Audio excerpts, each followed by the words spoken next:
Kembali bersama kami, saudara, jelang laga pertama dalam putaran keempat kualifikasi Piala Dunia 2026 zona Asia, pemain timnas Indonesia berangkat ke Jeddah, Arab Saudi secara bertahap.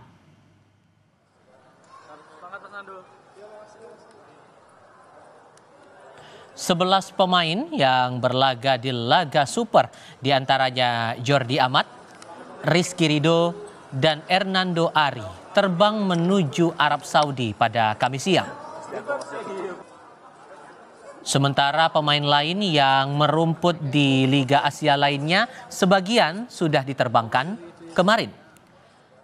Pemain timnas yang berlaga di Liga Eropa akan tiba di Arab Saudi secara bertahap hingga 6 Oktober mendatang.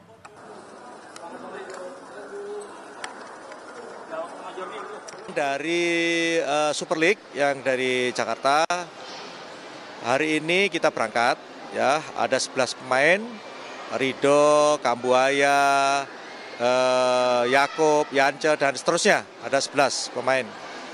Selanjutnya termasuk Nadio, ya, mungkin banyak teman-teman nanya Nadio juga berangkat, tapi dikarenakan semalam baru kita panggil dan pesawatnya tidak bisa bersamaan, maka Nadio nanti jam 3.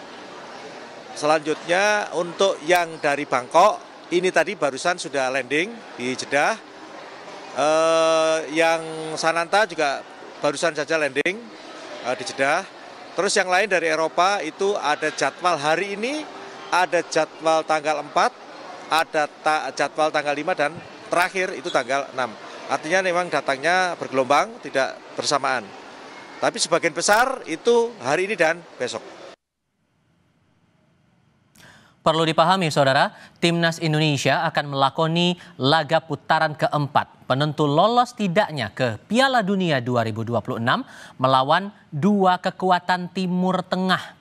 Anak asuh Patrick Kluivert ini akan bertarung melawan Arab Saudi pada 8 Oktober atau 9 Oktober dini hari waktu Indonesia. Kemudian laga kedua, timnas akan berhadapan dengan Irak. Tim yang menjadi juara grup otomatis lolos ke putaran final Piala Dunia. Lalu sejauh mana taktik yang disiapkan Coach Patrick Kluivert dalam laga penentuan lolos ke Piala Dunia melawan Arab Saudi? Kami akan diskusikan ini bersama analis sepak bola Muhammad Kusnaini Bungkus dengan Tifal. Apa kabar, Bung? Baik, alhamdulillah baik, Tifal. Terima kasih sudah bergabung bersama kami. Ini timnas kita pemainnya secara bertahap akan diberangkatkan ke Jeddah sampai tanggal 6. Mendekati tanggal 8 Oktober mereka akan berlaga. Apakah ini akan jadi tantangan sendiri untuk memastikan soliditas mereka dan persiapan teknis, ya? Iya, betul. Memang ini persoalan timnas kan selalu begitu, ya. Waktu persiapan kan relatif tidak lama. Di kompetisi domestik mungkin operator kompetisi bisa membantu dengan meliburkan pertandingan pekan ini, ya, supaya pemain bisa segera bergabung dengan timnas. Tapi kita tidak boleh lupa bahwa sebagian besar pemain utama atau starter tim nasional itu bermain di luar negeri, di Eropa terutama. Sehingga memang tetap akan jadi persoalan karena beberapa pemain mungkin hanya punya waktu persiapan 2-4 hari sebelum pertandingan. Jadi mungkin tidak akan banyak waktu untuk Coach Patrick Kluivert untuk melakukan perubahan besar.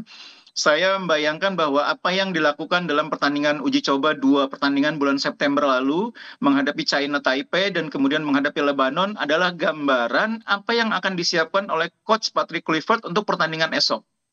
Oke. Dan yang masih jadi perhatian adalah masalah posisi kiper kita nih. Emil Audero, Marten Pas absen karena masih dalam proses pemulihan cedera. Kemudian walaupun PSSI sudah memanggil Nadeo tapi statusnya belum jelas. Ini proyeksi Anda bakal gimana timnas kita kemudian?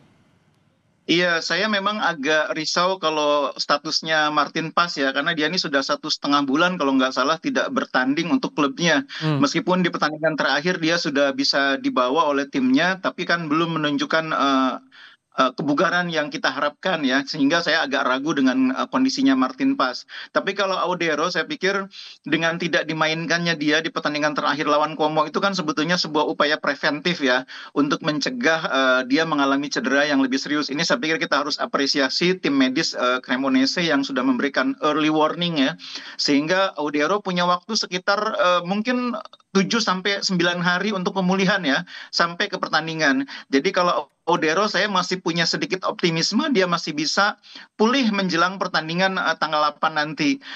Mungkin yang sekarang harus dilakukan oleh Coach Patrick Clifford dan jajaran pelatih adalah mengantisipasi seandainya dua-duanya betul-betul tidak bisa dimainkan. Kita sudah punya Hernando yang selama ini rutin dipanggil, pemanggilan kiper keempat kalau kita bisa bilang kiper keempat gitu ya. Nadio ini kan bagian dari upaya preventif itu. Iya. Oke, ditambah lagi yang juga jadi perhatian timnas adalah soal wasitnya juga nih. Karena terakhir kali yang kami cermati, sekalipun pemain timnas kita Jordi amat optimistis bisa menatap laga penting melawan Arab Saudi dan Irak nanti di Jeddah, Jordi juga berharap wasit yang memimpin pertandingan bisa bersikap adil di lapangan. Kita coba lihat pernyataan Jordi amat dulu nih, Mas. Yeah, as you know, they are very strong teams. It's gonna be a very tough. It's gonna be a war out there. Playing away the two games, but we know that we can do it, and we are ready. We are ready to play and to win these two games. About the referee, what do you think? Well, it's a very important games also for them. So I hope that it's going to be a fair referee. I trust with FIFA as well. So let's hope that we can play good football, and it's about performance. And we hope that as Indonesia, we can play better than them, and we can qualify for the World Cup. Nama Ahmad Al-Ali dari Kuwait ini, Bung Kusnaini, dinilai kontroversial. Sudah dinyatakan Jordi amat ini harapannya bisa hadir. Ini bakal ngaruh nggak ke psikologis pemain kita nanti menghadapi Arab Saudi? Saya justru berharap pemain tidak memusingkan siapa yang akan jadi perangkat pertandingan gitu ya. Biar itu menjadi urusannya federasi gitu ya. Pemain biar fokus aja ke pertandingan, tidak perlu memusingkan siapa yang akan memimpin pertandingan. Dan ya apa boleh buat, karena keputusan siapa yang bertugas itu kan bukan wilayah kita ya. Itu wilayah federasi FIFA yang menetapkan siapa yang bertugas. Jadi kalau saya sih justru berharap pemain nggak usah pusing lah dengan siapapun wasitnya. Yang penting itu menurut saya, kita sudah pernah mengalahkan Arab Saudi. Siapapun wasitnya saat itu, faktanya kita sudah pernah mengalahkan. Di kandang Arab Saudi kita sudah pernah menahan imbang, jadi nggak perlu risau dengan siapapun wasitnya. Nah, lawan Irak mungkin kita harus lebih konsentrasi karena kita punya pengalaman 2 kali pertemuan sebelumnya juga tidak bisa menang. Jadi itu aja yang harus difokuskan. Soal wasit saya pikir kita tidak bisa berbuat banyak, itu di luar jangkauan kita. Kita fokus aja ke permainan kita sendiri. Sekalipun kemudian Marcelino Ferdinand tidak dipanggil untuk pertandingan laga melawan Arab Saudi nanti. Iya, saya tidak terlalu risau juga dengan ketidakhadiran Marcelino ya, karena kalau kita lihat 2 pertandingan terakhir di bulan September, penampilan Marcelino memang harus diakui sedang menurun ya. Saya pikir tidak mengejutkan kalau akhirnya Coach Patrick Clifford tidak memanggil Marcelino karena memang dia sedang dalam kondisi yang menurun, sesudah lama tidak bermain ya. Sekarang dia juga sedang membangun karir baru bersama klub barunya di Trentin. Jadi keputusan yang logis yang saya pikir sudah diskenariokan ketika di pertandingan lawan Lebanon, lawan China Taipei, Coach Clifford itu mencoba Eliano bermain di posisinya Marcelino ya, di posisi nomor 10. Dan itu saya pikir salah satu sinyal bahwa dia sudah mencoba mengantisipasi seandainya Marcelino nggak dipanggil.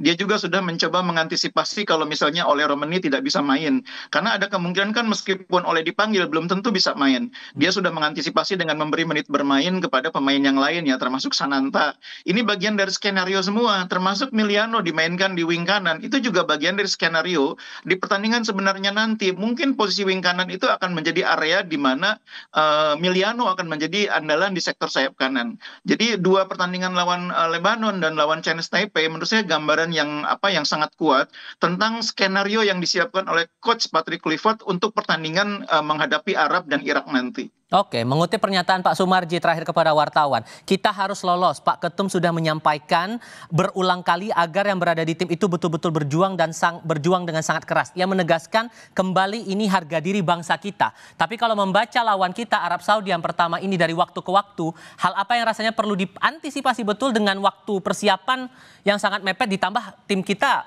bertahap datangnya ke Arab Saudi, Bungkus? Ya, yang pertama itu memang yang paling berat nanti aklimatisasi ya, karena beberapa pemain kan waktunya sangat dekat ya dengan hari pertandingan. Meskipun Arab Saudi dengan Eropa mungkin tidak sejauh Asia atau Indonesia dengan Eropa, tapi tetap akan ada proses adaptasi aklimatisasi yang harus dihadapi oleh pemain dengan cuaca dan kelembaban yang berbeda. Itu tantangan pertama. Tantangan yang kedua adalah pemain bisa fokus memahami apa yang diinginkan oleh pelatih. Karena kan uji cobanya praktis kan kemarin hanya di 2 pertandingan. pertandingan. Itu pun kualitas lawannya kalau mau jujur di bawah yang kita harapkan. Kemarin kan kita skenario kan menghadapi Kuwait yang cukup kuat, tapi ternyata Kuwait tidak jadi bertanding. Uji coba yang dilakukan bulan September itu sebetulnya skenario awal itu adalah gambaran bagaimana kita menghadapi Arab, bagaimana kita menghadapi Irak.